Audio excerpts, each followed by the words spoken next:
What is happening, guys? Welcome to another episode. So today we're joined by our second guest appearance of Zara. I'm not going to try and pronounce your surname because we tried to say it before. Go for it. What is it, Zara? It's Zara Chiatti. Okay, I would say Chaddy or something. Chiadi. Close enough. Anyway, love the surname.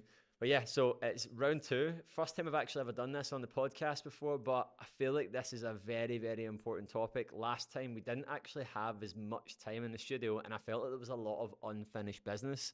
So hence why we're back in the studio to go for it again. So before you tune into this, make sure that you've hit subscribe and enjoy. Let's kick things off. So I think the best way to start this off, because the title is going to lure people in, is what is the clinical explanation of someone who feels victimized or a victim mindset? Yeah. Firstly, thank you for having me back. And thank you for extending it because the conversation was flowing so well last time and we don't want to be stopping it. With a victim mindset, it's interesting because we understand it from multiple perspectives and it shows up in lots of different behaviors. The way I like to explain it is that it's a set of behaviors and beliefs that you have about yourself. And those two come together and show up as a victim mindset. So you work with a lot of high achievers, and so do I, and we see that they can be victors in a lot of ways, but also victims in many ways as well. So some of the things you might notice is that they might procrastinate, but they'll actually plan things out. So they'll be researching, they'll be looking into what they need to do next, they'll look at health and wellness, they'll create the diet, they'll create the plan, they'll tell themselves they've got Monday to start, and then they'll keep putting it off. And procrastination becomes a method of keeping themselves from getting into discomfort. So at the core of a victim mindset is this discomfort with pain, discomfort with stretching the zone that they're in that moment. So they'll procrastinate. They'll also blame a lot of people, blame conditions, blame people, blame circumstances. They won't be able to notice how they're contributing to the actual issue in itself. We call that an external locus of control, which means I'm not responsible for my life. Lots of things, people, circumstances have happened, and this is why I'm where I'm at. It's a common thing that we see with a victim mindset, which is interesting because it traps you. It keeps you stuck in where you are, because if you don't believe you're the person that can get yourself out of it, then how can you get out? So with a combination of blaming others, procrastinating, you kind of keep yourself trapped. You're also what I notice a lot with victim mindset is people find a way to use their emotions as fact. So I feel overwhelmed. I'm about to make a big decision in my life, whether it's in business or personal life. And I start to feel overwhelmed, which is a normal emotional response to making big decisions in life. But then I say to myself, because I'm overwhelmed, it must mean I can't handle it. So I'm going to back out. And this is what we call in psychology emotional reasoning. And it can keep people trapped and in the victim mindset for a very, very long time. And I'll explain how to get out of that at a later stage, but emotional reasoning can be really, really tough. One thing I hope people don't cancel me for, but victim mindset is really a form of entitlement. Like the world owes you something. And, why is this not happening for me? Why is it easier for so-and-so and difficult for me? So it can actually make you feel like you're entitled to more when you're actually not engaging in life and putting in the effort that you need to put in order to get results. There's a thing in psychology we call learned helplessness. And victim mindset is really, really about that.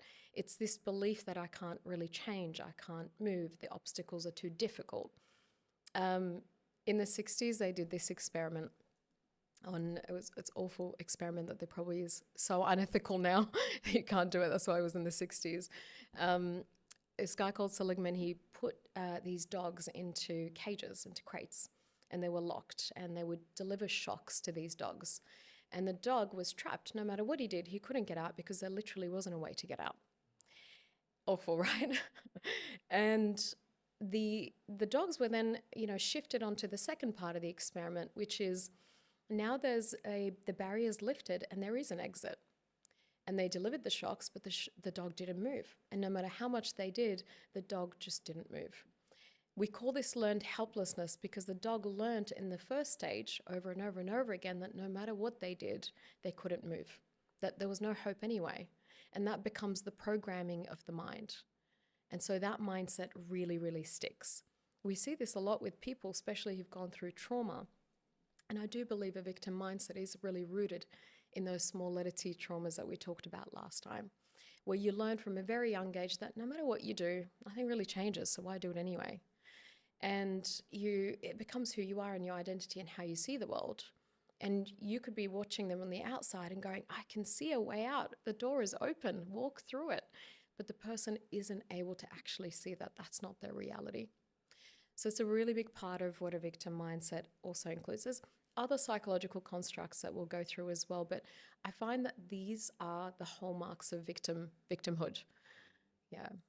It's so interesting what you said there, because myself and Ailey were talking about the other day, hopelessness. Obviously you said helplessness there, which is, you could argue, kind of the same thing. Yes. And I have experienced that so many times, and it's one of the things that I actually wrote down today that I hope you'd come on to, because I have been in these points in my, probably really since my entrepreneurial journey, like really since like 2017, always putting myself out there, always feeling uncomfortable. And there has been so many points that I have felt that times 100, because all the evidence stacked around me it's there to believe that, to back that up. But the thing that I've always stayed true to is that if there is someone there that has been through it, then I just put my trust into them. I don't know if this is to do with me being too trustful, but to the point where I'm like, I know that this doesn't seem tangible in any way, shape or form, but I trust this person enough based on their results to take action on it. And I see this with clients where, even last year, a client that I'm still working with now that was going through a very tough time, like mentally, like psychologically, like very, like they actually went to therapy and they were going through a lot, and they really were having a lot of negative thoughts. Like I won't go into the sort of level of where they were at, but I always remember I said, look, you're going through this right now. I've seen people go through this. You're getting the correct help. I'm going to make sure that you can get through this, although you can't see that right now. I remember them looking at me, and I remember the look in their eyes was like, I don't believe myself right now, but I believe you. And I think sometimes you have to grab other people's belief. And it's not even like them going, oh, I believe in you. It's like, it's you have to then engineer and go, right, they have done this. They are living proof that this is actually something that can happen, because I've been there, and I see it with so many clients. And even recently where people are like, you can tell the walls are coming in, they're feeling the pressure, and you're going, trust me, just trust me. So there's obviously, that's probably makes sense why that hopelessness is intensified. I'm probably quite trustworthy. You know, what you just mentioned is such a perfect example of what we call the Pygmalion effect. I don't know if you've heard of that. It's this, when somebody believes in you and they believe that you can change, then change is possible for you. When someone kind of expects you to fail and doesn't expect much from you, you'll meet that as well. And that applies to the self internally too. But the experiments that were done on that were so interesting, because they told teachers in a school that here's a group of kids, and these kids are, they're about to break through. They're late bloomers. They're going to be really successful. They were just a random group of kids. And the teachers went out of their way to contribute to these kids, because they had a belief that this child is going to be, a super high achiever. And the more they believed, the more they contributed, the more they did, and the more the child believed in themselves. And they were able to take on that energy from the teacher. And of course, they turned out to have a lot higher grades than the rest of the kids, and they performed a lot better. And I think this is, to some degree, your role and my role. We believe in clients before they believe in themselves. In fact, majority of our clients come to us with a victim mindset, and our role is to help guide them through it. And they've paid us money. They kind of, whether we realize it or not, put us on a pedestal of, you know what to do, so guide me. Although some of our clients pay us money and are consistently resistant to what we say, but majority of our clients are there. And our belief in them, our true, desire for them to grow, and our belief in their potential to get there is really what supports them through it. Why are some people more trustworthy than other people? I think it's a temperament, isn't it? So, when you're born, you're born with a set of genetic traits that make you, and your personality, I don't know if you have siblings. No, I'm actually No, you don't. You're an only child. Okay. So I've got 5 siblings, And I can tell you we're so different to each other. And we were different from a very young age. You're born with a certain temperament. Some of us are more shy, some of us are more extroverted, some of us are, some people are more easily hypnotized, some people are not. And so there are certain genetic factors that make us the way we are, that form our personality. And yes, your life shapes you in different ways, but there are certain things about your temperament that also shape you to be the person that you are. And some people are more trusting. Yeah. Have you ever read yeah. Sorry for interrupting. No, that's okay. Have you ever read the book Outliers? No. Tell me about it. It's a good book. So it uses all these different examples from the man living with the highest ever recorded IQ right now to Korean Airlines, I believe it was, why there was more crashes down to human factor in the 1980s than any other airline. And it's down to what you said right there about like temperament, but also timing, where people were born, when people were born, belief systems, constructs. It's so complex. There's so many variables. And the two examples in the book, without going in and explaining the entire book, is that it's kind of going into that, like, depending on where you're born and the society that you grow up in will largely impact your belief. And I believe it was Korean Airlines. If I'm wrong, I could be completely butchering this airline, so I do apologise.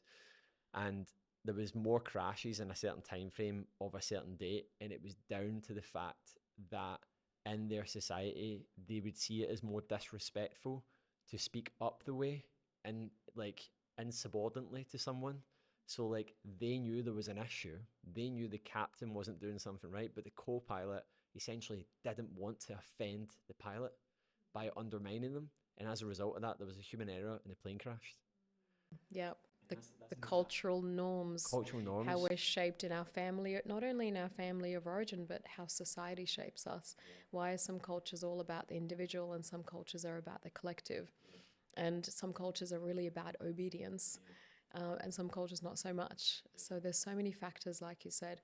There's your genetics, there's your origin story, and there's all the other stuff that you can't control that impact who you are. But you're right, there are some people who are more trusting. And I mean, is there a right or wrong? A healthy level of skepticism is good. So you don't want to be one or the other. That's sometimes I'm too trusting, where I just do things and I don't really think about it sometimes. And I'm like, if I was like a young girl, I'd probably be taken. Yeah. I'd be in that movie with Liam. So dark. Yeah, I'd be gone. I'd be absolutely gone, man. But it's interesting as well, because I was talking to our clients on our call on Monday. We run this every single week. And I was saying, like, you need to stop believing that there's a normal, because normal is like what you think is normal and what I think is normal. We're probably quite aligned in a lot of ways, so that we're probably not a million miles off, but subliminal sort of beliefs that you have growing up, like the one example that I was given is in Scotland, like it's typical for like your grandmother to have like a cupboard full of medicine, but to the point where it's like then like she's just giving you prescribed medication. She becomes a medical, right? But like you don't realize how much that impacts your beliefs when it comes to how you behave when you're sick. So like someone's sick at school and then they get sent home, and then their full initiative is then to be like, right, I'm just going to sit and binge watch TV, eat junk food, and lie on the couch in my pajamas, where someone else is sick and it might be they're from a household where they're like, just deal with it. So then these like then transcend into parts of your life that you don't even realize, that then damage you later on, which could either be something that's in your aid, like let's talk about performance, like you might be someone that's just a bit mindless, so like your legs falling off, you're doing like an ultra marathon, but you're like, I'll just keep going, and you don't realize that that's because you've been instilled to just deal with things, whereas the person that's like, oh my god, I can't keep going with this, is because they've had this belief that if they get a sore arm, they have to phone the doctor. Fragility, like I'm somehow fragile. Yeah, they're made of glass. So it's like there's so many different components to why people behave the way they do and don't or do the things the way they do, and it's so interesting. And yeah, absolutely. And I think because there's so many variables, it can sometimes feel, no wonder we get into the victim mindset, because it's like there's so many things impacting how I feel and they're all out of my control. And the victim mindset focuses on the things that are out of their control. It's almost like there is a filter and they cannot see what is within their control. And a fixation is on everything else. So then it makes you freeze, but it also, there's a righteousness in it. There's a justification within that freeze. Like there's a reason for it. And if you challenge that, then you're invalidating my experience. So working with people who are in the victim mindset, we have to approach it really lightly, because you're right, it's so many factors contributing to it. We can't just come in and say, be positive. That completely invalidates the complexity of the situation. Yeah, because fundamentally they're right, because they believe they're right. So if you come in and then just say you're wrong, it's gonna offend them. Well, if you just approach that in a way, it's like, no, don't do that. Yeah, it's their reality. And what is reality like? It's what you perceive, right? And that is their perception. It's, in an extreme way, when we work with clients who have psychosis, whether it's schizophrenia or bipolar, you can't go in and go, the voice you're hearing, not real. You're cured. You're welcome. It doesn't work. In fact, it actually creates more problems for the client. So we work with their reality and support them in that reality. And the same thing, this is a much more, this is not necessarily a reality that's delusional or fueled by hallucinations, but it is somewhat a reality that's distorted. But we've got to work with the distortion and get them through it. And it has to come from compassion and understanding the complexity. Yeah. So my next question is like, are there some people that are more reluctant to dealing with more intense feelings of this than why? And why? Yeah, absolutely. So more people are reluctant to accept and understand that they are in the victim. Well, the word victim in itself makes you feel powerless. So even though you might be in the victim mindset, you might be resistant to hearing that, because it's almost like you're insulting me. And a lot of people feel very sensitive to that. So the resistance comes from the label to some degree, which I don't really like the label victim. And most people don't like to be labeled with it. So I usually, when I work with clients who are in this mindset, I don't even give them the label. I don't even talk about the victim mindset in such a way. I talk about the beliefs and I talk about their behaviors, because beliefs you can change, behaviors you can change. When you give them a label, you're trapping them. It's the Pygmalion effect again. You tell them they're a victim and they're behaving like a victim, they'll see that through your eyes. That's how you're perceiving them. So leave the label behind, because you don't want them to identify with it. And really look at the beliefs and behaviors and how do we work through with that. So the resistance comes from, firstly, I'm in this comfort zone of all of these behaviors that I've now created for myself through life, whether it was through me or through external circumstances. And whether I like it or not, even though it's awful, it's my comfort zone. You're now trying to stretch my comfort zone. So our jobs are to support people in stretching out their comfort zone slowly, but it's painful. So there's so many steps that need to come in first, to equip the client to be ready for that stretching. And there's a process of noticing that you're in those behaviors and beliefs, but the transition comes from knowing that you've got someone who's going to support you in small, micro, achievable changes to get you to the other side. I had a client say to me the other day, and it was a really good conversation. They were like, Kristian, I want to be annoyed at you sometimes, but the way that you say it's actually really supportive and really helpful, and it's true. So I can't, because there's a part, and that is that little part where you go, oh, you get that little squirm, and you go, that makes me feel uncomfortable, but that's you being stretched. Yeah. Yeah.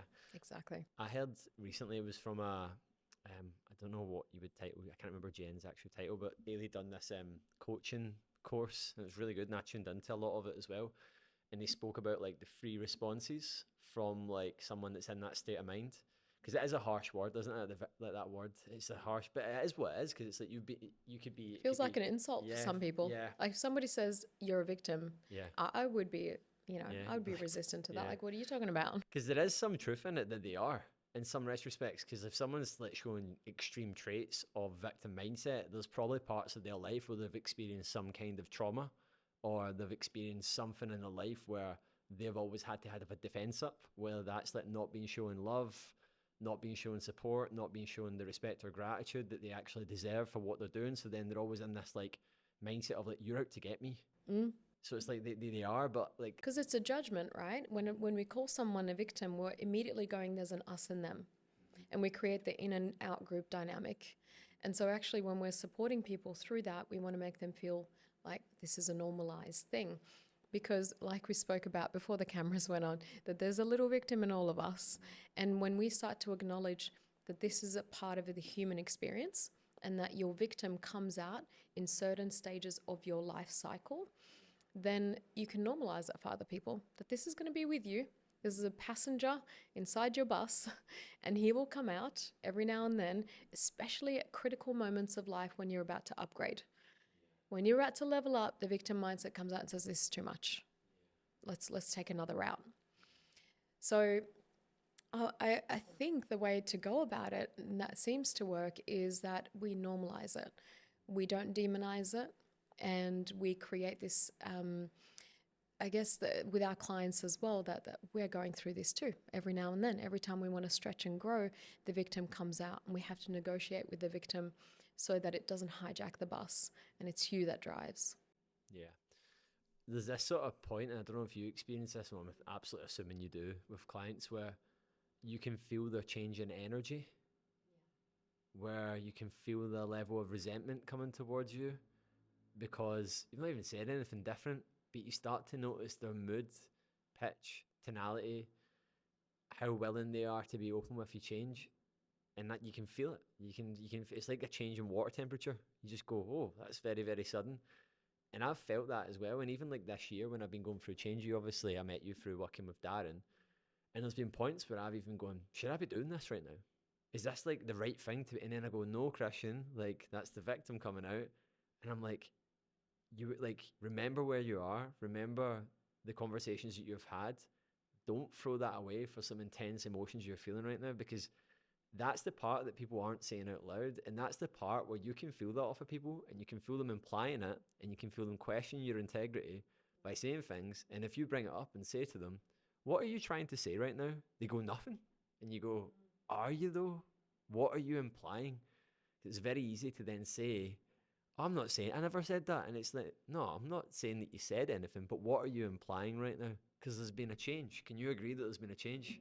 Can you hear the tone changing? This is really cool, because what you're saying is you're spotting the client getting hijacked. It's not visible, but you're spotting it because their tone changes, their body language changes, the way they speak, the way they look at you. And it's like, how do I make them aware that that's happened? And so it's like when you start creating, when you call the victim part, then it's less shaming for the client. Oh, there's a victim part of you. I've got a Zara victim in my bus too. And she comes out, when she comes out, she sounds like this. When she comes out, my body language does this. When she comes out, I say no to opportunity because it's too scary. But, you know, I wonder what yours sounds like. Have you noticed whenever you're about to stretch your comfort zone, there's a part of you that wants to keep you small and shrink you? There.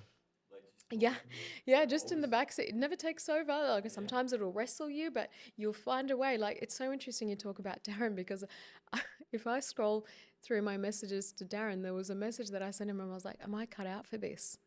And I read it 2 weeks after that when I wasn't in my victim mindset. And I looked at it, I was like, holy shit, that's a victim. And that's a victim part of me. And she's allowed to be there. She has reasons to be there, like you said. You know, there's a past story that I have that meant she was victimized. You know, it's the dog inside the crate that was getting shocked over and over again with no real exit.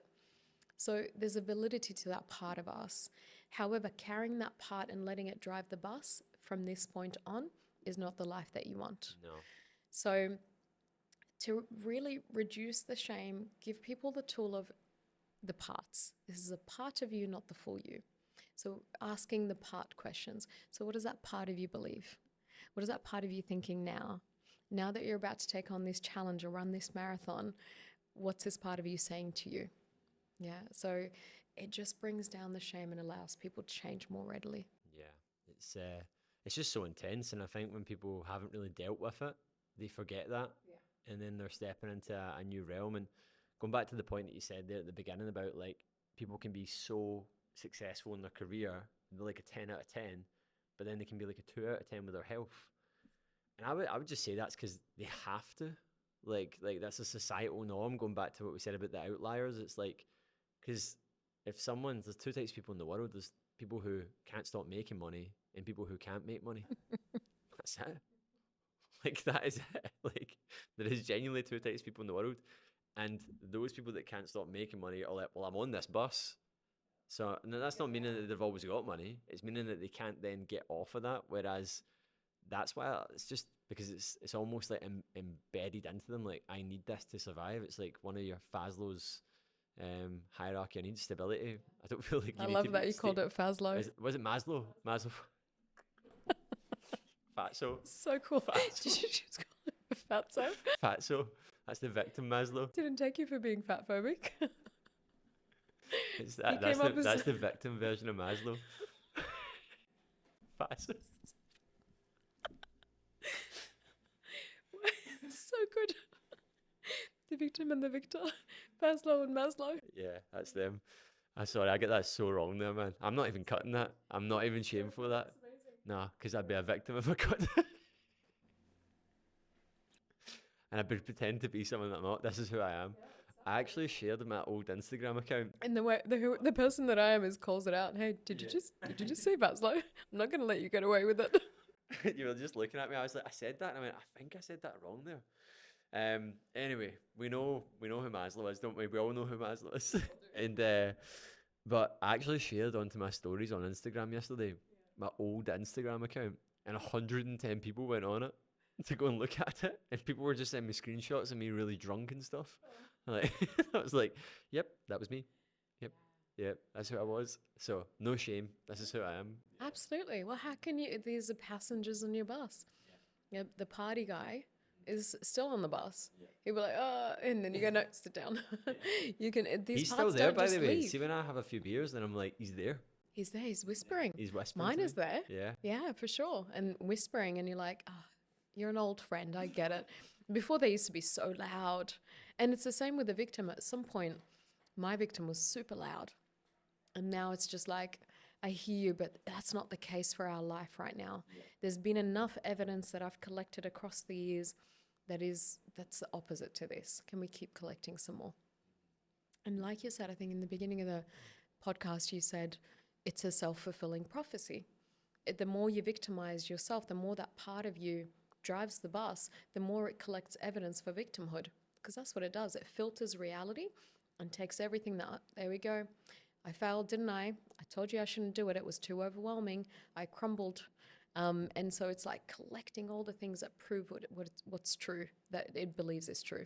Yeah. There's definitely a scale of this as well. And I think a lot of people are very black and white in regards to like how this mindset actually is. Like, yeah, like people, and a big one that I see in the personal development world is that people become aware and conscious of this. And you might even be watching this right now and you're like, yeah, I've done all this work in myself and I'm aware of that. But it then blinds them of the fact that you're at risk of feeling like this in every moment. Like even right now, like, and that's one of the things I've definitely seen in this sort of personal development space is like people are very quick to tell you about the stuff that they've studied, and they're always talking about who they were and how far the journey's been. And you see this a lot with people that have been to therapy, and like, I've been to therapy, and it's like, good for you, man. Like I went to boys brigade when I was a little boy. Do you know what I mean? Like do you want to just trade off things that we've went to? Do you know what I mean? But that's what people do, and then they go, I've done a lot of work in my mindset, right? And it's typically people that say this, that you see their bodies and you're like, no, you haven't. Because show me your body and I'll show you your mindset. It's not saying that everyone's at a final destination. I know that everyone's on this journey of change, but like to say that you've done a ton of work in your mindset, but your body is not in a good spot, your health's not in a good spot, you're neglecting yourself. You're like, have you really though? Because if you're looking for ways to improve, that should be oozing into everything else. Not saying that you need to be like train the way I do, or train the way that you do, or live the way that I do, or eat the way that you do. It's like what personal improvement then needs to become part of everyday life. Yeah, not only, narrowed down to a certain domain where I overperform in all the ways that I'm familiar with and it's my safety, but then other domains of my life are neglected. You can do all the mindset work, like you said, and still feel stuck. You can be highly successful and still be a victim. And I think there's a paradox there that people don't talk about. There's a lot of successful people who behind closed doors experience all the things we talked about in the beginning: the procrastination, the emotional reasoning, the external locus of control. They just do it in other areas of their lives. But, the good news is if you can be a victor in one area of your life, you certainly can transition that into the other areas. It just takes time and practice. Yeah. I sometimes just say to myself, like, I just banged that there. I sometimes just say to myself, you're just going through it right now. Like, you need to be here. And I even find myself maybe comparing to like other people, and I'm like, oh, you're doing that thing right now. why are you doing that? Like, what's the truth in that? And I'm like, you're in this season of your life where you need to just go through that. And I actually wrote something down yesterday, and I wrote it for a bit of content. I just wrote it on my whiteboard the other day. Love that whiteboard in my villa, so good. And there's a lot more personal development required for you to be as successful as you want to be in your business. Because a lot of people are like, just tell me what to do. And you're like, it's not as simple as that. No, It's not as simple it's as not. that. No one's an overnight success, and it's just not possible. And that is actually a really interesting point, because a victim mindset expects results immediately. And people who are, let's say, victor mindset, they generally know that they think long term. They think, I'll put in effort now. I probably won't see, any results until much later, and I'm okay with that. There's an expectation that they have that life is going to reward them in the long term. Victim wants immediate gratification, which reminds me of a really cool experiment, actually. Have you seen the experiment where they put the kids in a room and they put marshmallows in front of them? It was done by Stanford University, and they put the kids there and they go, here's a marshmallow, you can have it now, or wait 15 minutes and we'll give you a second one.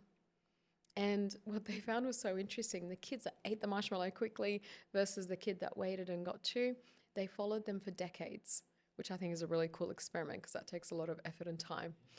They followed them for decades. The kid that resisted and delayed gratification was so much more successful.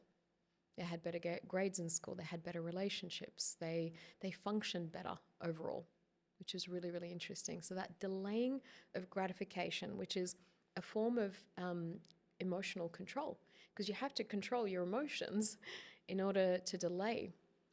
And that's the mindset of the victim, is unable to tolerate discomfort. It just wants results. I want things to feel better. This is why when we're trapped in victim mindset, we can also get trapped in addictions as well. It's so interesting. I often talk about when I was in the Air Force, and I'd done a fitness test. So it was every 6 months. So where I was based, like, this isn't speaking for this department, it's just speaking for this department of the Air Force, but like, I was in a unit that was like a non-operational, so it was like, it was pretty much, you were like an office worker almost for this 3 years I was there. So like, our fitness was kind of left to our own devices, which made me feel really uncomfortable, in the sense that, like, I'm like, why is that? Like, so there was a lot of people on the base that were quite out of shape. This is common in bases like this as well, but they still run fitness tests. So there's people that are getting signed off, and victim mindset, you know what I mean? You always seen them, they had their boots on, they had to wear boots with their blues, and you'd be like, oh, I know what you're doing. You'd be like, I know what you're up to, man. But anyway, like, the reason why I'm saying this is because I remember that made me feel really uncomfortable, because from a young age, I've always liked the idea of having independence. Now, obviously, I still do, but like, I was like, oh, I thought there would be mandatory things. Like, why is the fitness test mandatory, but how you manage your fitness isn't mandatory? So it was weird. Like, Makes no sense. makes no sense. So anyway, I was trained and kept on top of it. And every time I went to that fitness test, my goal was to be the last person to go in on the bleep test. It was a bleep test. It was push-ups, sit-ups, and then like you ran. And for me, it was like, you just keep going until you're at least the last person. And that's what I'd done. And I always remember, and there was a green, blue, blue and light blue? That was the passes. So green was the, right, 10 point, I can't remember what it was, like 9.10 or something. So 10 minutes of running progressively faster. And then like, it went up and it got quite fast at the end. You're running back and forward. And I always remember the people going, I don't get paid anymore, mate, to get a higher pass. Interesting. So I'm just going to do the minimal. And that was so many folks' mentality. But my mentality was always, and by the way, like, I was not like the pinnacle of health at this point. Like, I wasn't like, I was a party guy, but I still trained. Like, it was it was that chapter of your life where like everything's a bit like dysfunctional. Like, you're like, I value health, but then you're also like partying and drinking every weekend. Like, it's very conflicting. I was at that point. Yeah. But I was training, and I was like getting after it. And I always remember being like, this is most people's mindset with everything in life. It's like, has you ever seen that picture before? And it's like, it's this sort of cartoon meme, and it's like, one side is like the queue for the pills and the prescription, and then the other side is like, I can't remember what it is, but it's a very contrasting image of like, there's like one person there, and it's because everyone wants to take the path of least resistance so they can get the answer yesterday, the magic pill, so they can Which do it. doesn't exist. Yeah. And we just live in a society now where people will opt for operations, but before they've looked at optimizing health, they'll opt for taking time off before they've even asked themselves, what part have I played in this for my mental health to be in this spot right here? And there's just no responsibility in the full thing. And it's just, it goes back to that. And I remember I didn't know that. And I would have still been a victim at other parts of my life at that point, denial about how I was living, denial about how I was looking after my mental health, because I went through bouts of depression at that point. But there was also parts of my life that there was people just accepting such a low standard for themselves because it was just the norm. You didn't need to do that. And you're right, the people you're around will also be very contagious to you. Yeah. So be around a group of victims. So it takes a person with a really strong mindset to go, that's what they're doing and I'm going to do it differently. That's not very common. And it speaks to this idea of effort is enjoyable to me. And it's so different to the victim mindset, which says, I want immediate gratification. Why am I getting the result? That entitlement of, why isn't it here yet? Whereas when we look at growth mindset and effort, it's a very different equation. It's enjoying the process, not the destination. I'm not looking for arriving. This is a part of my life now. This is who I am. And this is how I operate. And I think that's a really big difference. Interestingly, I find when you, and this is what we see in kids as well, when you reward effort, not intelligence, they perform so much better in life. So from a young age, saying to a child, that was really good effort, well done. They start to actually enjoy the process of doing things. But if you say, oh, you're so smart, that doesn't actually contribute to creating a mentality that's designed for cracking through obstacles and hardship. So always reward effort. And I do this now with my clients and highly recommend it with yours. Notice their effort. Don't reward them on necessarily just the result or the destination or certain things that they can't control. Like how smart I am is not something I can, complimenting me on my IQ or beauty or things like that doesn't really change a person. Motivating people through effort, that actually helps change over time. Yeah, we're always acknowledging behaviours and what they're doing. Like we don't put the outcome on the pedestal. We'll put the outcome on the pedestal when they're very aligned with the behaviour. Do you get me? Like, it's like, that's insane that you've done that, because there is this threshold that you can pass with clients. And actually done a training for my guys that are in my higher tier that I'm helping, that are majority coaches right now. And I was like, there is this like friend zone area that you can get into with clients, where if you get too friendly with them too quickly, they've not proven that they are coachable, that they are committed. It's like the guy and the girl dynamic of being friend zoned. And it's like this point, and I'm like, because a lot of people will say you shouldn't get friends with. I'm like, no, I disagree with that. Like, I'm great friends with some of my clients that have been working with me for a very long period of time, but we respect each other. We know our positions in their relationship, and we also know when we wear that hat, and that's the right point. But there's people that haven't got to that point yet, and they can get so friendly too soon, and then it severs the relationship, and then nothing can happen. I completely agree. It's interesting with psychologists, we just can't, right? Where they call us the blank canvas, where we have to be neutral. And from a classical sense, they've always told us to like sometimes even be like really neutral faced. I don't give a fuck about that. I will react. If you tell me a really awful story, you're going to see emotion in my face, and I'm a believer in that. But the boundary of like becoming friends is so clear for us, because like you will literally, you have your license taken away if you become friends or whatever it might be. For a glass of wine with them. After addiction treatment. Let's celebrate. So dark again. Being a bit of a Fazlo. Fatso. And I think the boundary becomes really healthy because we don't, they come in knowing what to expect. The expectation with us never changes. And there are some clients that may handle friendship, and there are some clients that don't. And this goes back to temperament, upbringing, story, culture. And it's like, do I want to risk it? And, I don't know what works for you, but sometimes I find it, instead of the gamble, just applying the general rule, it becomes a little bit easier. Yeah, definitely. I just, you need to make sure that you're holding up your end of the bargain with someone. Do you know what I mean? Because people just forget sometimes when they're there. And I remember ages ago, this was like a long time ago, this is when I started coaching. There was this guy I coached, and I think he fancied me. I think he, it was in the gym. He's only human. Yeah, and I know, yeah, Don't blame him. But I always remember this, and Ailey always remembers it as well because it was quite funny. And I remember being like, he texted me saying, "Have you fell out with me?" I was like, I remember just being like, So tricky. I was like, I don't even know what to. I went, mate, we don't fall out. Like that's not what we do. We don't fall out. Like there's no capacity where I go like that to you. Oh, you've been so rude. Yeah, yeah. Like, And the positions that we're in are very confusing because, there's someone who's telling you everything about their life. With me, it's like the deepest, darkest secrets that you don't share. So there's a feeling that you're now friends, or that, unfortunately, sometimes it feels like there's a projection of love, and there are romantic advances because like you get me more than anyone's ever gotten me before. You've validated me and seen me, and it can be really, really confusing. I know we're so off topic. have you seen Step Brothers? The bit where he just keeps saying, "Is it Step Brothers?" It is, and he just keeps going like, "Yeah, so that's my partner." And she's like, "I'm not your partner. Like, I'm your psychologist. I'm your therapist." And he keeps going, "Yeah, things are going really steady right now." And he's like, she's going, "We're not." We're not. Was that Step Brothers? But I know exactly what you're talking I about. think it was Step Brothers. Yeah. So funny. It's so confusing.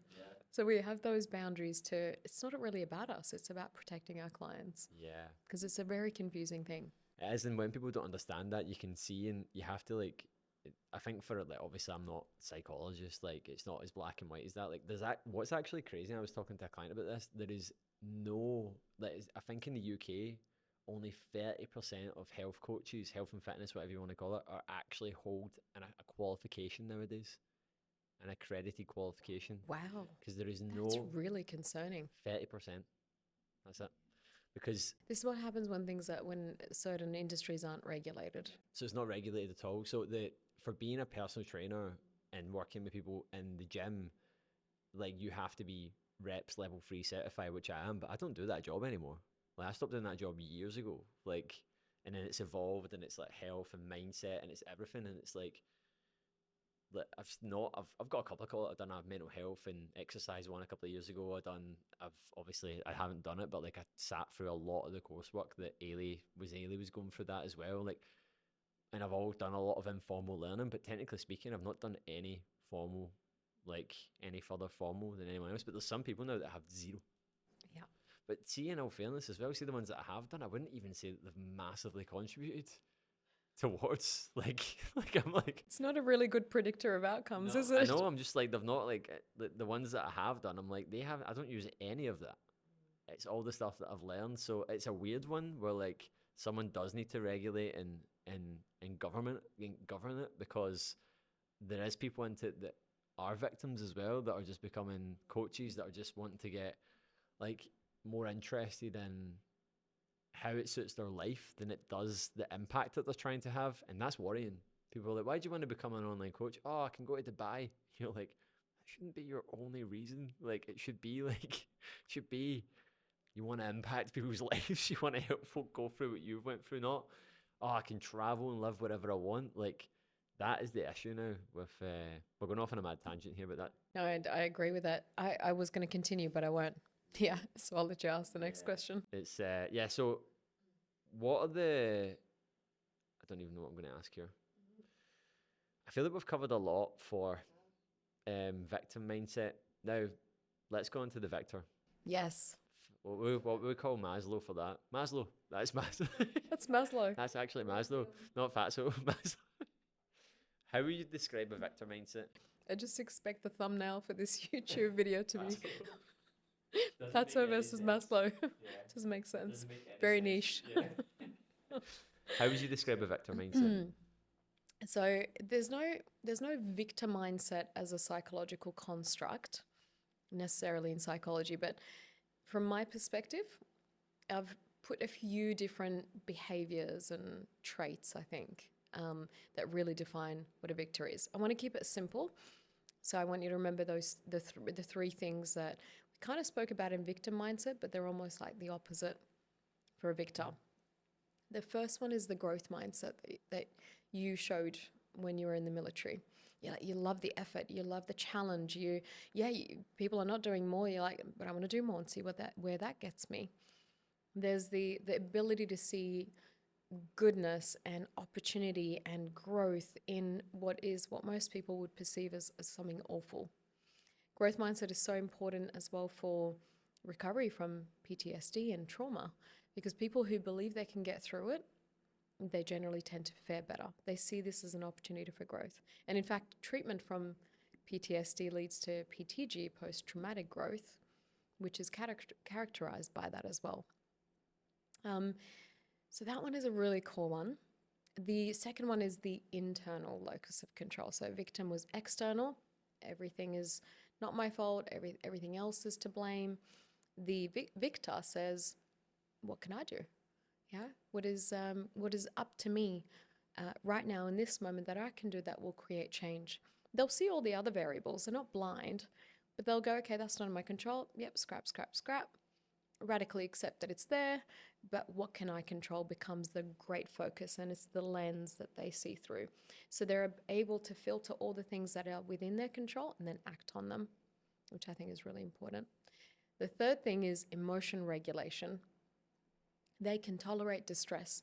They can go through lots of pain and see pain as valuable. A lot of people feel pain and distressing emotions, and it's like a deterrent from whatever they're facing. It's like, oh, it's painful, therefore I shouldn't do it. Whereas someone with a victim mindset will go, this is painful. Oh, let's lean in. What's in this for me? They know that suckers for pain. They see that. They know that pain is the price for gain. And they look for the nugget of, gold in all the shit. And they're like, this is awful. This is not doesn't feel good for me. But they dig a little bit deeper and they can find the nuggets, which I think is really cool. So those are the three main ones I can remember.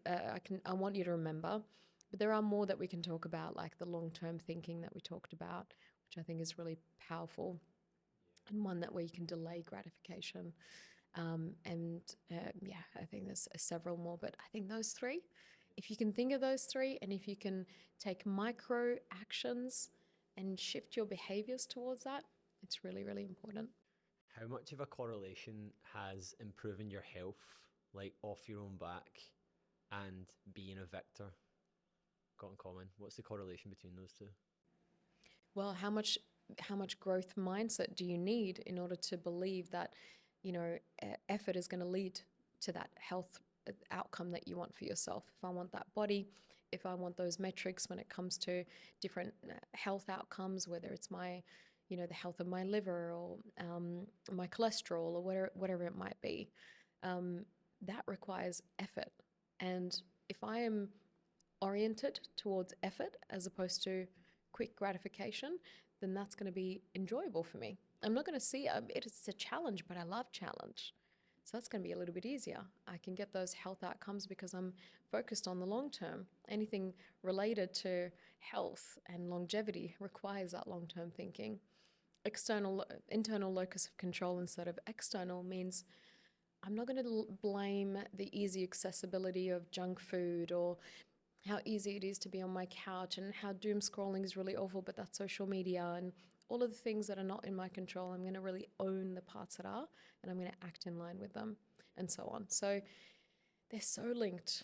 And if we can use those metrics, those constructs in psychology, emulate them, make it something that's tangible, because a lot of people go, what is a victim mindset, right? But if I can make it tangible in these little behaviors that I can do on a daily basis, I can make a life out of it. The conversation I've been having with a lot of clients recently and just talking about it in social media is that the journey to becoming an asset to other people is the hardest journey that you will ever go on. And that, when we talk about improving health, where it falls on deaf ears is that there is a lot of people now, and I work with them, that are in good shape, that are above average, that are doing all these things. But the trap that these people can fall into is that they're actually just they're just treading. They're not really chasing the tension required to go to the next level. But that then transcends into the career. It transcends into their business. It transcends into their relationships. Because what we see with people like this, if they are successful, is that we remove the visor and they're like, oh my God, I'm leaving so much on the table right now. Oh my God, I'm thinking this way. Oh my God, like even this conversation right now, the clients who will do the best are the ones that will listen into this and go, I'm doing that right there. The ones that will stay the same are the ones going, yeah, I used to do that too. Because see, when you're always looking back the way, you're not going to grow. And this is the trap that I see so many people at this go into, because they are maybe in okay shape. They are maybe doing more things than your average Joe, but they don't realize that they're actually no longer embodying a proper victor mindset. They're kind of just like, they're cruise control. They're kind of in victim mode, but they're in a very like sort of blasé victim mode where they say things like, yeah, I'm doing that. Like, I'm doing that. Like, they won't look for, they're speaking to someone that's been doing this for a while that understands this, and they won't even humor the fact that maybe there's some low-hanging fruit that they're not seeing. That's a victim mindset. That's like someone going, no, I can't. I'm doing everything. Yes, I'm doing everything. That's always an interesting one. It's such a, you know, um, all or nothing statement. All there is to be done, I've done, which is basically saying, in other words, I'm in my zone of comfort and that it's impossible for me to stretch. Well, you're saying there's more to stretch. In fact, the sky's the limit. But the identity factor, so if I've stayed in this state for a long time and now I identify myself as this person, and your identity is your ceiling, what you tell yourself about yourself becomes your ceiling. It's, the classic Muhammad Ali line, I am the greatest. And he needed to set that as his identity in order to reach it. He literally basically made it the sky. He was like, I'm going to get there. And if I tell myself I can, then I will. And so if I say I've done everything, then that means that is literally my reality now. There's nothing to be done no matter what you say to me. And it's an entrapment. It's a complete closure, and you can't leave what you created for yourself. And it's difficult for people to move that from that stage, because it's a victim mindset, but it's very subtle, it's very covert, it's very cozy. And this so well. I deal with so many people. The question becomes is like, do those people want to be helped? You have to ask yourself, what stage of change are they up to? In psychology, we talk about change as multiple stages. There's a pre-contemplation, or there's even a stage before that where I don't even know I have a problem. This is where these guys are at, right? And then there's pre-contemplation, where I'm like, yeah, maybe. And there's an uncertainty, and then there's contemplation, where I'm really looking for tools, and I'm researching, and I'm getting the support. And then there's an action stage. And a lot of the time we think that people come to us and they're ready for action. They may not be. They might be way into those stages. And you've got to work and get them through the other stages to get them to change. But a lot of the time, the person who's going, I've done everything, you don't hear from them. They don't actually come to you. You might see it in your friends, because that's in people that you know. But it's rare that a client comes in and goes, I'm ready for a change, or I want change, but also I've done everything. Yeah. It's very matter of fact, isn't it? It's like, no, this is the way it is. That's what they're essentially saying. Like, I've done everything. I tried that. That's not working now. And it's like pitch tonality, what they're saying. And it goes back to the implying. I said this to a client last week. The words that you say are 7% of your communication. 7%. The rest is like in the tonality, and that's the hardest part, is that you need to surrender. Have you heard about this full idea of just surrendering? Yeah, you know this is an addiction. Like, yeah. But like, it is like people just don't, they fight it, and they're saying that they're doing it, but they're just not. And even the big one that I see with a lot of people, and for anyone that's watching this, these are like telltale signs, is like, you will say and preempt what someone's going to say in a roundabout way. So someone will say to me, and I told Daly this all day, it's like people look at me when they say this, and it's like I've got flames coming out my head. That's what I see it as, like, because they see me as like, he's just going to say this, right? So then they say what I'm going to say, and they preempt it, but they imply it. I know you're just going to say that I just need to do this, but I don't, and I'm here and I'm there. And it's like they're almost going, right, here's my line of defense. You can't say anything anymore because I've just told you that I know what you're going to say. And it's just like a line of defense. And it's so hard, like, that people don't recognize these, because they're such intense emotions. We were talking to our guys on our call last night, and I was saying about, like, if you've spent a large part of your life operating with vices, whether that's gambling, drinking, drugs, pornography, sex, whatever that is, when you take that vice away, and it's more common with substance, because it actually medicates you and you're in a different psychological state as a result of it. When you take that away, these feelings of victimhood are so intense because you've never dealt with them. So like when you're then meeting these new stages, the discomfort is actually probably a lot more discomfort. It's not more discomfort than what I would experience, but you're just getting like 10 years of discomfort. So it's like, I look like a flaming head Yes, when I'm saying it. exactly. The So contrast is huge. it's huge because it's actually like, you are offending me so much right now and I do not even understand why. Yeah, because you're there and there's still this stage of working through it. And the contrast is huge. And sometimes it can feel like, again, like this idea of like, you're triggering me. You're too much of a trigger. And it's like, how do I meet them right there where they're at? You know, right next to them. Because if I'm there, I am a flaming head. And they won't listen to the flaming head. In fact, they will dig their feet in and they will cement and they will resist change.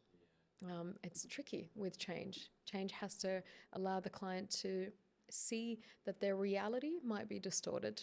And in order to do that, it's difficult because you have to not shame them from their reality and not call it out in a way that makes them feel small.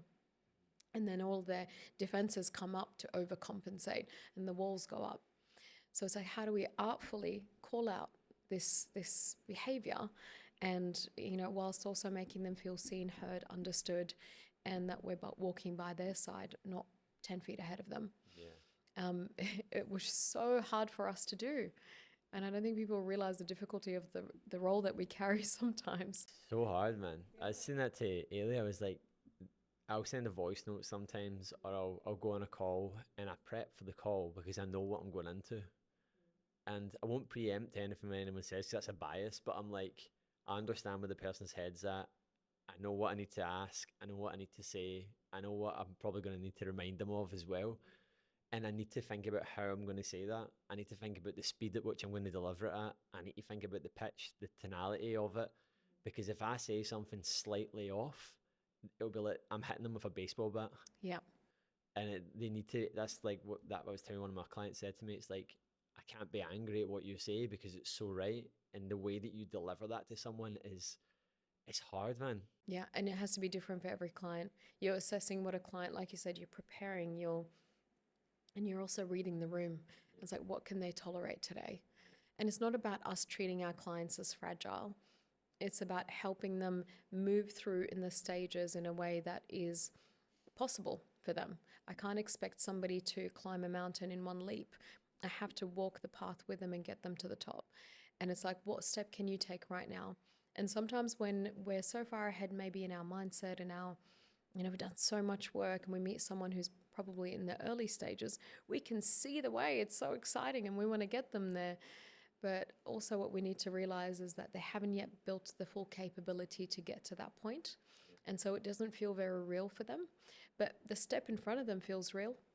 So the change will be really little. And we actually have to celebrate some tiny micro wins for our clients as we go and the effort that they put in. And that step is huge for them. And we need to celebrate that as well. Eventually they'll get there, but they'll need to take the micro steps. And this is a transition between victim and victor. It has to be, it's the science of neuroplasticity. You have to change your brain, but the brain takes forever as the neurons slowly start to connect to each other and change in a different pathway than a pathway that you built. You're working with their brain, I know, and their brain is... So hard. See, when a client's in a really difficult spot and they've came to you and you can really tell that they've got a poor mindset because of whatever's happened to them, and they're there to change it. And you're like, this is going to take so long. And radically accepting that as support people, where whether a psychologist or a coach, you're having to radically accept that so that you can show up, because they will feel your tension. They will experience the energy that you're bringing into the session, and it feels like, because if you come in with tension, they'll notice that you don't think they're enough, that you don't believe they're good enough in this moment and they need to change. But what we need to show up as is, I believe you're the shit. And I think you're actually an amazing human. And I believe there's potential for you, and I'll walk the path with you. Because I can guarantee that a lot of those clients grew up in environments that wanted them to change when they were little. And in fact, that that looking at them, the look of maybe even, not that we would look at our clients with disappointment, but that pull of like pressure to get them to change actually can be counterintuitive in the long term. What you said earlier on about the effort, like rewarding people on effort and behaviors, is so true, because we live in a society where school is a big one. The grades that you get, what you do, it's so outcome driven. And then you see people even now and they get frustrated, and these are like grown adults that are frustrated that they can't do something, and you're like, you're missing the point here. And that's obviously what I'm there to teach them. I'm like, it's not about the how and the what and the when, it's about who you are right now. Like, and you have the option to change that right now. But then they're so driven on the outcome, and I can get that. I was reading I'm reading a good book right now by Nick Bear, and one of the parts of it was going all in and being all consumed. And it's like this frame that he's kind of made up of, like, you need to be all in your goals, but you can't be all consumed in what you do, because when you get all consumed, you give your identity to that thing, and then all of your worth gets placed on it. People do this in relationships. People do it in sport, like different things where it's like that becomes the everything, and it's like toxic for them. So although they're doing very well at it, I know you've up with some like sport, like different people who do different sports and stuff, and like high pressure environments. There's a lot that goes into this. Like, actually was on Instagram this morning, I seen a guy, he's one of the best sort of high rockers in Scotland, and he just got like a massive PB. And I've watched him for the last few years doing it. I'm like, so admirable, because you're like, he's had to stay in the fight throughout, like just to get to that. It's like so much chat on so many times, do you know what I mean, to get to that, and it's so admirable to see. There's so many failures in that. It's a 2 years of almost what people would consider failure. But a growth mindset and a victor is able to see that that's the process, and they fall in love with the process. And they know you can't eat an elephant in one bite. You've got to take small bites and get there. And that's a huge mindset shift for someone who maybe cannot connect with the process. They are driven by outcome because they believe the outcome is going to change their life, not realizing that it's the process that's life-changing. Yeah, it's so interesting, man. And just to kind of round things off, how do people start becoming more of a victor in their life? Like, how do they start? Let's talk about the shift. Yeah, what's the shift? Because it's all well just highlights, getting people pure sad. People watching this on their tablets like that. Pure, it's cool to be a victor. Yeah, yeah. Pure sad that they're like, I do that. I'm a victim. Like, how do you actually turn someone into a Maslow? So if you stayed this long watching, you get rewarded. Yeah. Yeah. So I think step one needs to be the acknowledgement that it's not just a mindset shift, it's a body shift. When we're in the victim mindset, our body's dysregulated. Our nervous system is completely shot to shit. And we're not really thinking straight, because when you're dysregulated, the intelligent part of your brain, the prefrontal cortex, is flipped. And the part of your brain that's taking over is the lizard brain. So basically just as good as a lizard, really. We're trying to survive. We're not really thinking the kind of thoughts that we want to have when it's, that are around the victim mindset. So trying to talk someone into a better mindset when they're constantly dysregulated is not going to work. So the work that you do when it comes to body and regulation and movement and food, these are all supporting the person to actually become more regulated, have their full brain on. When you're in your full brain, you're going to make better choices. The growth mindset feels real. An internal locus of control becomes accessible. Without that, not possible. So my guidance to you is regulate your nervous system, whether that is through going to therapy and doing the trauma work that you need to, because if you've not done the trauma work, your nervous system is in dysregulation almost all the time. Find things that actually soothe you. It's okay to rest. Taking those moments of break, allowing yourself to slow down.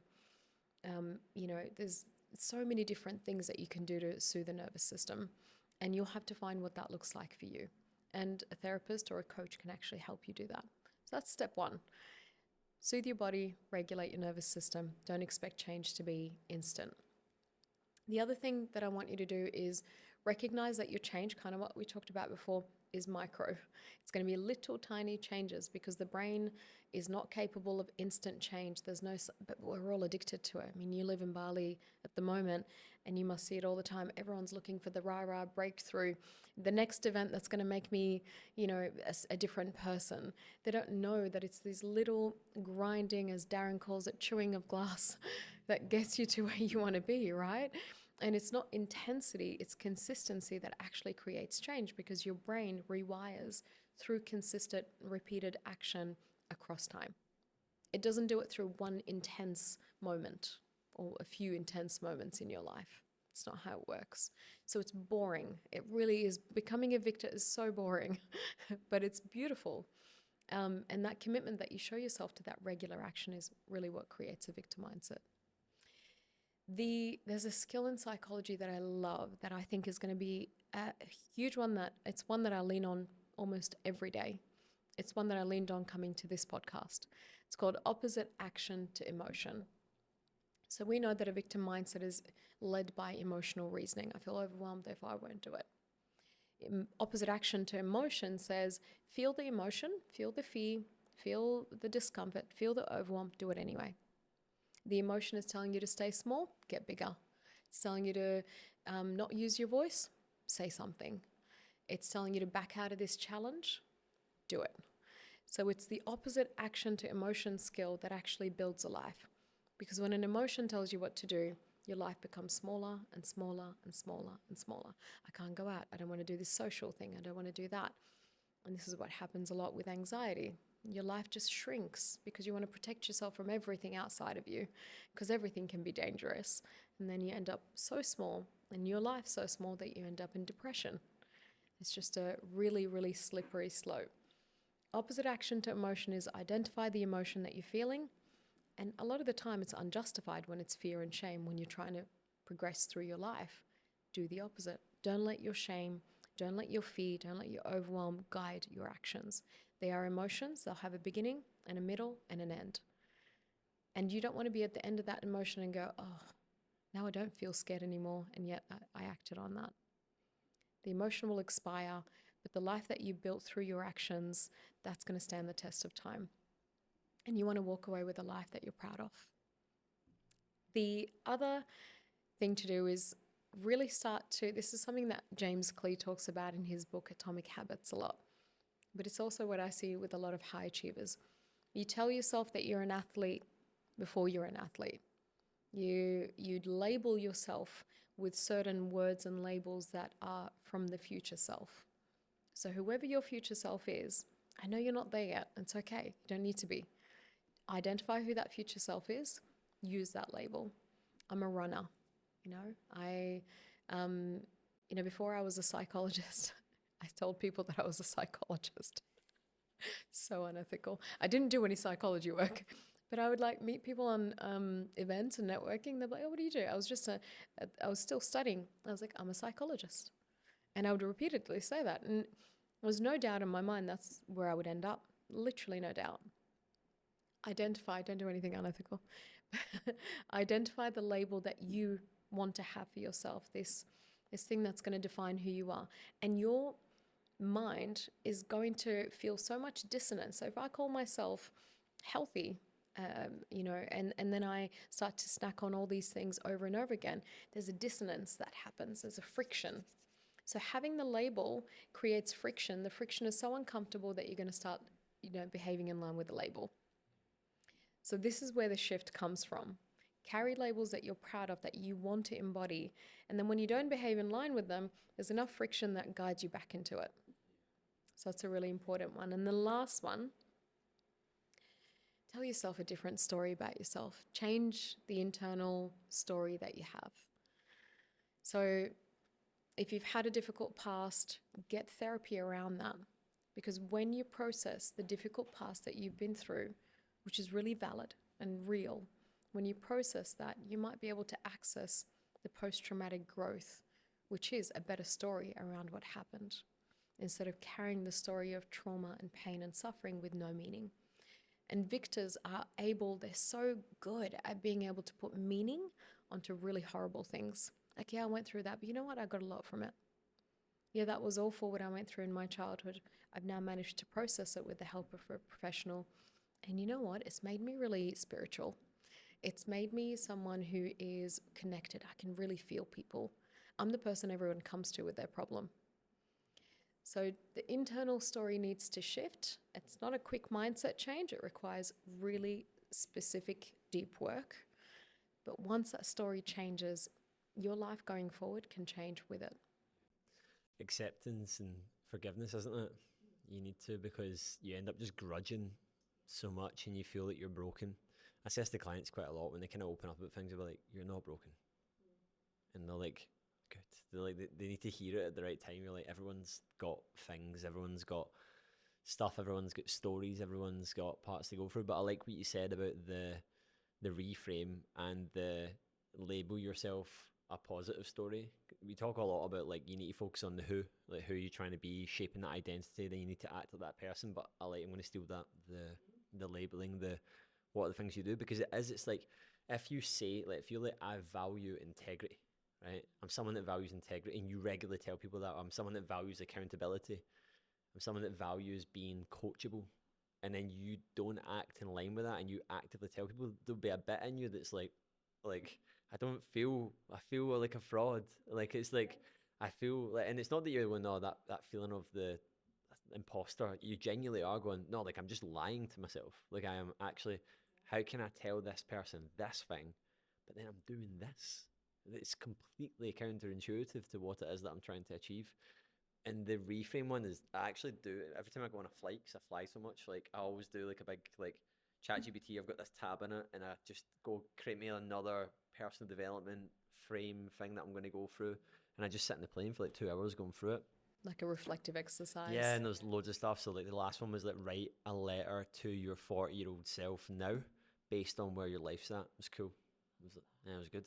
So, and then one of them was the free reframes, and I do this with clients now. And it's like, what are free beliefs that you have that are counterintuitive to what you're actually trying to achieve right now? And then you have to create free reframes. And then every time one of them pops up, you then have to then reframe it and say that. You can say it literally out loud, or you can say it internally. But like, it's like, let's say for example, you're going through a huge amount of change. You've had a crappy relationship with food, and or your family's been overweight, and or the other way about, you might be someone that's been very underweight, you've struggled with eating disorders or whatever, and you're like, your belief is that I will never have that athletic body because I have came from this background and nobody in my family. It's the reframe would be, I have came from a family where obesity is a thing. However, I am actively working tremendously hard to change that path and prove it wrong. Yes. And it's just a reframe of the same thing. And it's like, And it's hard because it's paradoxical. Yeah, you have to have the capacity for paradoxical thinking. That this could be true, and at the same time, the other thing that you're trying to do is also true at the same time. And a lot of people think it's that or that.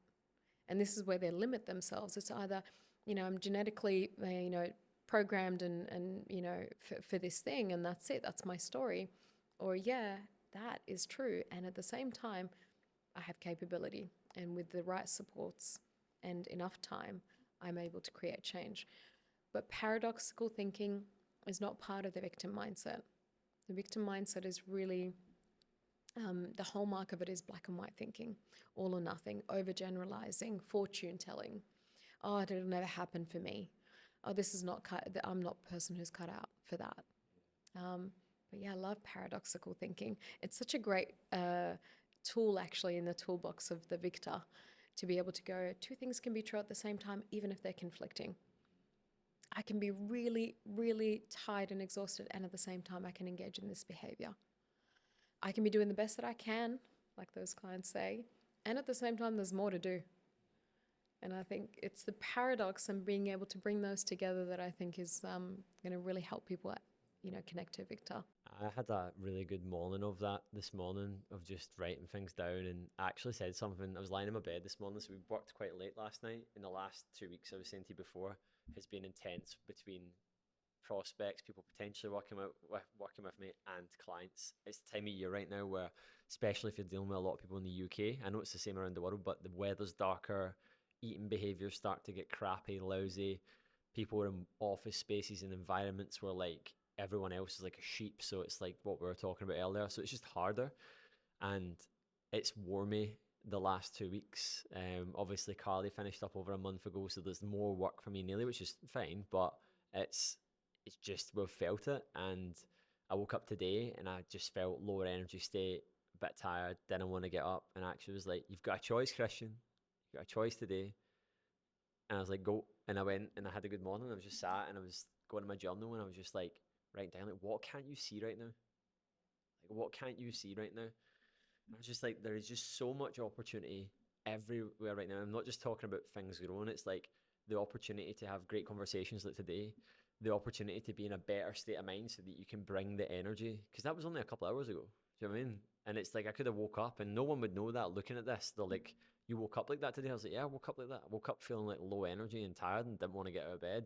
And I was like, but I've got a choice today. And it's so mad because people want the answer to be more complicated. They do. They're just like, but I feel tired and I feel this. And yeah, you felt it, but your emotions aren't facts. Your emotions are messengers. Sometimes they can be accurate. Sometimes they're incredibly inaccurate. Yeah. Sometimes they're justified. Sometimes they're terribly unjustified. And you can let your emotions lead the way. Or you can find the most intelligent, higher self version of you that is literally rooting for you to become the person that you need to be. They're waiting for you to become them. And you've got the victim in the bus and you've got the victor, and the victor is that higher self. And they're both whispering in you, and you can decide who's going to be able to drive the bus with you. And I would rather have the victor whispering in my ear every day than the victim. But I have to show the victim compassion and go, I hear you, but that's not us anymore. And I'm grateful that you were there for me at a certain time in my life where I needed you. Because the victim mindset helps us, whether we realize it or not. It helps you. It has helped you in some point in your life. So you've got to thank it. It kept me safe when I was little. Thinking that I'm a victim and smaller actually supported me in an environment that if I did speak up, if I did take ownership, if I did do things, I could have been harmed. And there's so many variations on that story. You didn't just become a victim because it's awful. A victim is trying to keep you small so that you don't go out there in the big dangerous world and get hurt. So when you start to realize that the victim isn't necessarily your enemy, it's a normal part of humans and one that we all experience, and we just can't let it drive the bus, that it just needs to take a seat. More often than not, the victim mindset is driven by a part that's quite young. So don't let a 5-year-old drive the bus. You know, that part can just sit at the back, get reassured that you've got this, and you can continue to drive, which is what you did this morning. You're like, it's okay, buddy. I got this. I'm making the decisions here. You don't need to make big boy decisions. I'm the adult here.